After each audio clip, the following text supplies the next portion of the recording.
Does Rafael Nadal have a realistic chance of winning the French Open? Hi everyone, and welcome to Sports Watch. If you like the content, please press the bell icon for further notifications and like, share, and subscribe to the channel. Rafael Nadal has returned to the clay courts of Barcelona and Madrid to say farewell to the tournaments he loves and also to find his footings in a game that has made him a 22-time Grand Slam champion. Rafa has already announced that this is probably his last year on tour, and he wants to say goodbye to the tournaments that have mattered most to him throughout his tennis career. The physical nature of his play has resulted in him suffering various injuries, and of late, those injuries have multiplied. His body seems to be succumbing while his mind still holds strong. After withdrawing from Australia, Rafa went in recovery to be ready for the French Open, the most grueling of all the Grand Slams. The question is, will Rafa's body hold the rigors of back to back matches on clay? In Barcelona, he was just testing the waters. He wasn't even half the person when he played against Alex de Minaur. He lost in straight sets, but it got the juices flowing. How does he fare against a top 10 player?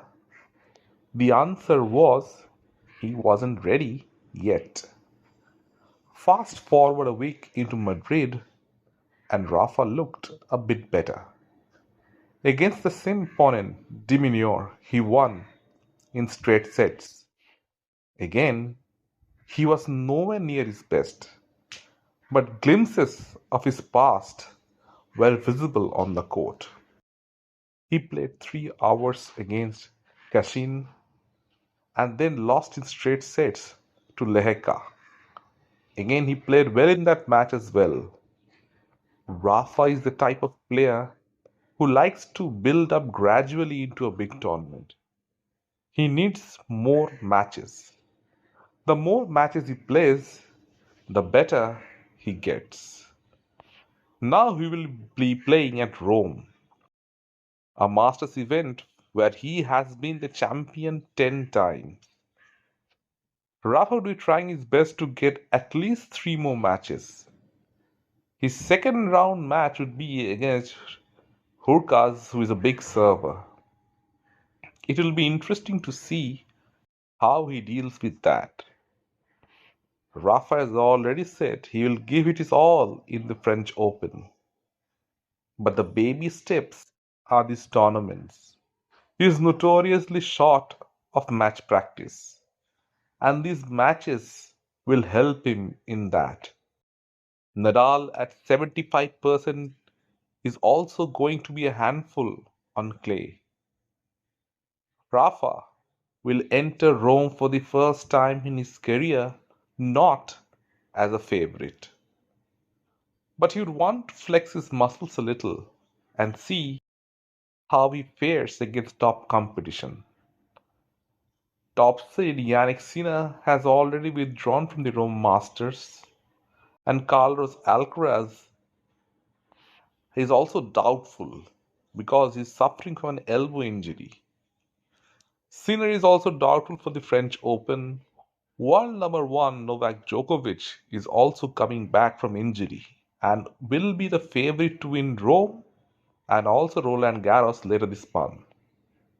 It's too early for Rafa to be considered as one of the title challengers. It all depends on how his body holds up. Plus, he's 37. He is not getting any younger. His level of play hasn't gone down, but his serve has. In the last couple of months, his serve has not been good enough. Serve was never his strong point, but in order to win some free points, his serve has to improve. These Rome Masters will tell a lot where Rafa is in terms of fitness and whether he even has a minuscule chance at a Grand Slam, which he has won 14 times. You can never put anything beyond the capability of Rafael Nadal. He is a fighter, and throughout his career, he has fought back from adversity multiple times. So even when he is at 50% and when his body is not with him, people are still willing to give him a chance at his favorite Grand Slam, the French Open. Imagine being a champion at Roland Garros for 14 times. The next best is Bjorn Borg at 6. The difference between Nadal at clay and the rest is a country mile. So Rafa will be trying his level best to make one last hurrah for the title. Let me know in the comment section what you feel. And if you like the content, please like, share, and subscribe to the channel.